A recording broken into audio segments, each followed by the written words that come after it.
Hi, here I have been sitting blogging for the last hour, and while I've been doing that, my son's been sitting himself in a blue tub in our living area, trying to navigate his way through shark-infested waters to be able to reach the other side of a mountain where he's going to rescue some goodies.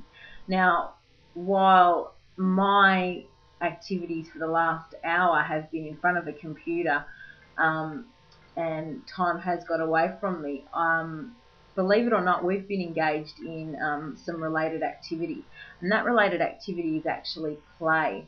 Now, in my son's play, he's actively engaged. In my play, I've been actively engaged. It's been pleasurable for both of us, and in both of our play, there's been an element of spontaneity. Also, I've had breakthroughs in my play, and in his particular play, he's had breakthroughs as well, because he's grabbed a pool cue and he's been able to use it to ward off the baddies on the other side of the island. And so he's been problem solving as well, and figuring out how he's going to navigate his way through these shark-infested waters. And I've also been doing the same thing. Now, many may say that they're unrelated, but I believe that they are very, very similar. To me, blogging is playing, being and drawing on digital programs and digital activities is play. And as teachers and educators, one of the challenges of us today is to be able to reconnect with the digital and tech-savvy students in our classroom. And the most successful and the greatest and strongest way that I can see us doing that is by becoming enactivists. I want to talk to you a little bit about what it means to be an enactivist, and just to get our head around it and a bit of a better understanding. Last week I was on school camp with my Year 8 students, and we were sitting around the campfire and being entertained by a Wurundjeri elder. Now, he was trying to explain to us the concept of spirit, and he was telling us a story about when his grandfather died, and his grandmother actually relayed to her great-grandchildren a story and about the grandfather, and also used an analogy to show them that his spirit was still alive, and it was in each and every one of them. While they were talking, she decided to make a cake, and as she was making the cake, she cracked some eggs into the cake.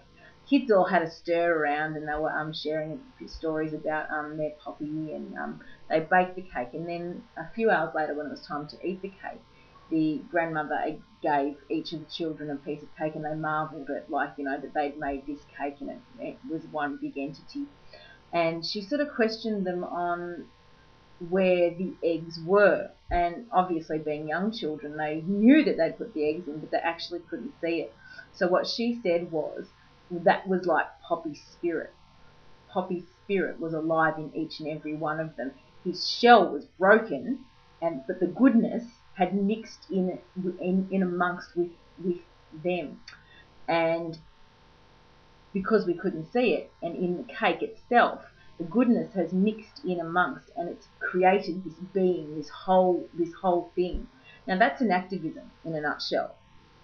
If we take out one area of somebody's being or something's being, it breaks down the system. Now, in terms of our children at the moment and our students that we're teaching, they are tech savvy. They are engaged in blogging. They are engaged in play while they are online. Okay, blogging is playing. Texting is playing. While they are doing that, that is part of their makeup. That is part of their being. And enactivism is about completing the circle and keeping it alive. And we're all interrelated, all connected.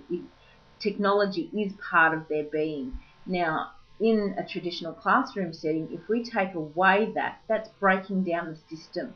That we are breaking that loop, that interconnected, interrelated loop that is ever evolving. Play is a part of that, because if they are on a blog, they are playing. They are engaged in a type of play. And we need to be able to keep that link alive. And by becoming an activist and engaging and allowing our students to continue using what comes naturally to them and in the ways that it comes naturally to them, we'll be able to engage them in playful learning. Now, the enactivist, again, is the ability to keep that circle going. Being a digital and tech-savvy person is part of their being. By not allowing them to have that, we're taking away part of their being. Again, we're breaking down that link and that loop. So in in order to get them to be creative, to get them to learn, to be excited by all of these things, we need to keep that link alive, and we need to draw on the areas that they are most strong with. And one of them is technology. So we've got to be able to link that up. To blog is to play, to be online is part of our digital tech savvy students' being.